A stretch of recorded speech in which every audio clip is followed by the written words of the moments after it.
سب سے پہلے یہ بات سمجھنی چاہیے کہ جب شام کی بات کی جاتی ہے احادیث کے اندر، جب ہمیں شام کا تذکرہ ملتا ہے تو شام سے مراد کیا ہوتا ہے؟ یعنی شام سے کون سی سرزمین مراد ہے، کون سا ملک مراد ہے؟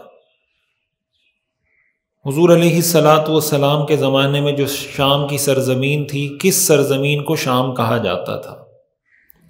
سب سے پہلے اس بات کا سمجھنا اس لیے ضروری ہے کہ وہ جتنی احادیث ہیں تو اس کا تعلق اس زمین سے یا اس خطے سے یا اس سرزمین سے ہے جو حضور علیہ الصلاۃ والسلام کے زمانے میں شام کا علاقہ کہلاتا تھا۔ اس زمانے میں یہ ہمیشہ سے جو شام کا علاقہ تھا، آج کے دور میں وہ 4 ملکوں میں تقسیم ہو گیا ہے۔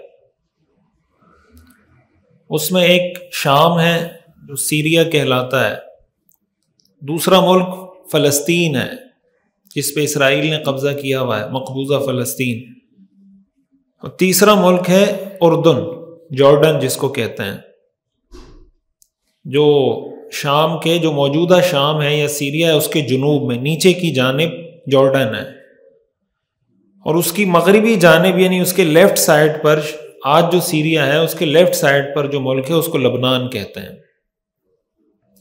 یہ جو 4 ممالک ہیں یہ اس زمانے میں کہہ لیں ایک ملک تھا یا ایک خطہ تھا یا ایک سرزمین تھی۔ اس کو بلاد الشام کہا جاتا ہے، اس کو ارض شام کہا جاتا ہے۔ تو آج کی موجودہ جغرافیائی صورتحال کے مطابق فلسطین، لبنان، اردن اور سیریا، یہ 4 ممالک ارض شام کہلاتے ہیں۔ تو احادیث کے اندر جو شام سے متعلق فضائل وارد ہوئے ہیں یا احادیث کے اندر شام سے متعلق جو پیشن گوئیاں آئی ہیں، تو ضروری نہیں کہ اس کا تعلق اس شام سے ہو جو موجودہ شام ملک ہے۔ اس میں بیت المقدس بھی آ جائے گا، اس میں فلسطین کا مسئلہ بھی آ جائے گا، اس میں غزہ کا مسئلہ بھی آ جائے گا، اس میں لبنان اور اردن کی صورتحال بھی آ جائے گی۔ ایک بات تو یہ سمجھنے کی ہے۔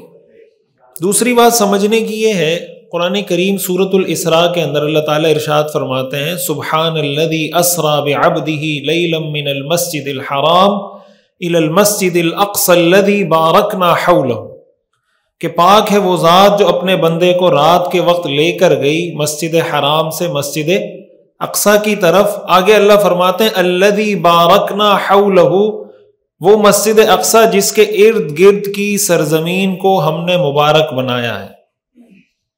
المسجد الاقصی، وہ مسجد اقصی، الذی بارکنا حولہ، جس کے ارد گرد کی سرزمین کو ہم نے مبارک بنایا ہے۔ اب یہ جو مسجد اقصی کی ارد گرد کی سرزمین ہے وہ یہی ہے، مسجد اقصی کے ارد گرد یہ فلسطین، شام، لبنان، اردن، یہ علاقہ ہے جس کو ارض شام کہا جاتا ہے۔ قرآن کریم کے اندر اس سرزمین کو مقدس سرزمین قرار دیا گیا ہے۔ ایک آیت میں اللہ تعالیٰ کا ارشاد ہے بنی اسرائیل کے بارے میں، یا قوم ادخلوا الارض المقدسۃ التي كتب اللہ لکم، کہ اے میری قوم اس سرزمین میں داخل ہو جاؤ جو سرزمین مقدس ہے۔ تو قرآن کے اندر اس کے لیے لفظ استعمال ہوا ہے مقدس۔ اسی طرح حضرت ابراہیم علیہ السلام اور حضرت لوط علیہ السلام یہ عراق کے رہنے والے تھے، کوفہ کے قریب۔ اللہ تعالیٰ نے حضرت ابراہیم علیہ السلام کو حکم دیا کہ آپ ہجرت کریں۔ حضرت ابراہیم علیہ السلام نے اور حضرت لوط علیہ السلام نے ہجرت کی شام کی سرزمین کی طرف، جیسے حضور علیہ الصلاۃ والسلام نے مکہ سے ہجرت کی تھی مدینہ، تو حضور کی جو ہجرت کی جگہ ہے وہ مدینہ منورہ ہے۔ حضرت ابراہیم علیہ السلام کا ہجرت کا جو مقام ہے وہ ارض شام ہے۔ تو حضرت لوط علیہ السلام بھی وہاں رہے، اور جو آج کل فلسطین کے قریب جو ڈیڈ سی ہے، بحر میت جس کو کہا جاتا ہے، اسی کے قریب حضرت لوط علیہ السلام وہاں رہے۔ پھر حضرت ابراہیم علیہ السلام وہاں سے پھر مکہ مکرمہ آ گئے۔ وہ جو پورا تفصیلی واقعہ ہے کہ وہ مکہ مکرمہ آئے، انہوں نے بیت اللہ کی تعمیر کی، حضرت ہاجرہ کو وہاں چھوڑا، تو وہ ارض شام سے مکہ مکرمہ تشریف لائے تھے۔ تو شام کی سرزمین کے بارے میں یہ بات بھی ہمیں پتہ ہونی چاہیے کہ شام کی سرزمین انبیاء کی سرزمین ہے۔ یہاں پر 1 2 3 نہیں، ہزاروں انبیاء ہیں، ہزاروں انبیاء۔ بنی اسرائیل کے جن بڑے بڑے انبیاء کا ہم تذکرہ سنتے ہیں ان میں سے زیادہ تر جو انبیاء ہیں وہ اسی سرزمین سے تعلق رکھتے ہیں. حضرت ابراہیم علیہ السلام کا میں نے بتایا، حضرت لوط علیہ السلام ان کا ذکر قرآن میں ہے. تو قرآن میں حضرت لوط علیہ السلام نے جب اپنی قوم کو دعوت دی تو انہوں نے کہا کہ ان کو بستی سے نکال دو، اخرجوہم من قریتکم انہم اناس یتطہرون، کہ یہ بڑے پاک باز لوگ ہیں، یہ ہمارے ساتھ نہیں رہ سکتے، ان کو بستی سے نکال دو. تو حضرت لوط علیہ السلام نے فرمایا قال انی مہاجر الی ربی، حضرت لوط علیہ السلام نے فرمایا کہ میں اپنے رب کی طرف ہجرت کر جاتا ہوں. تو وہ ہجرت انہوں نے ارض شام کی طرف کی. اسی طرح حضرت داؤد علیہ السلام اور حضرت سلیمان علیہ السلام کا واقعہ قرآن کریم میں موجود ہے. حضرت داؤد علیہ السلام بھی شام میں تھے.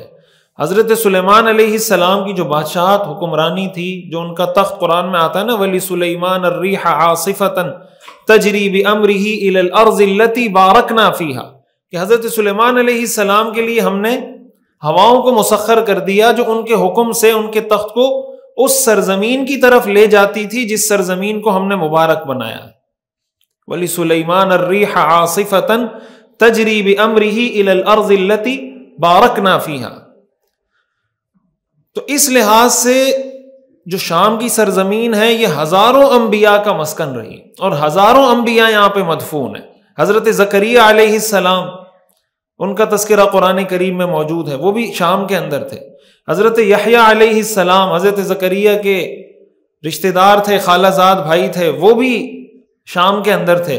حضرت عیسیٰ علیہ السلام کی پیدائش بھی فلسطین کی ہے، اور حضرت عیسیٰ اور فلسطین میں نے آپ کو بتایا کہ اس وقت شام ہی کہلاتا تھا، یہ سارا خطہ شام کا خطہ کہلاتا ہے. حضرت عیسیٰ علیہ السلام کو اللہ نے جو آسمانوں پر زندہ اٹھایا وہی شام کی سرزمین سے اٹھایا، اور قیامت کے قریب جب حضرت عیسیٰ علیہ السلام دوبارہ نزول فرمائیں گے تو تب بھی شام کی سرزمین پہ نزول فرمائیں گے. امام مہدی جو ہمارا عقیدہ ہے کہ حضرت عیسیٰ علیہ السلام قرب قیامت میں نزول فرمائیں گے، یہ جو ہمارا عقیدہ ہے کہ امام مہدی ان سے پہلے تشریف لائیں گے، امام مہدی کا جو مرکز ہوگا وہ بھی ارض شام ہوگا، یعنی ان کا جو ہیڈ کوارٹر ہے وہ بھی شام کی سرزمین ہوگی. حضرت عیسیٰ علیہ السلام بھی شام کے مشرقی، میں اس کی احادیث انشاءاللہ آپ کے سامنے تفصیل سے رکھتا ہوں، وہ بھی شام میں تشریف لائیں گے. تو اس لحاظ سے جو شام کی اہمیت ہے کہ شام انبیاء کی سرزمین ہے.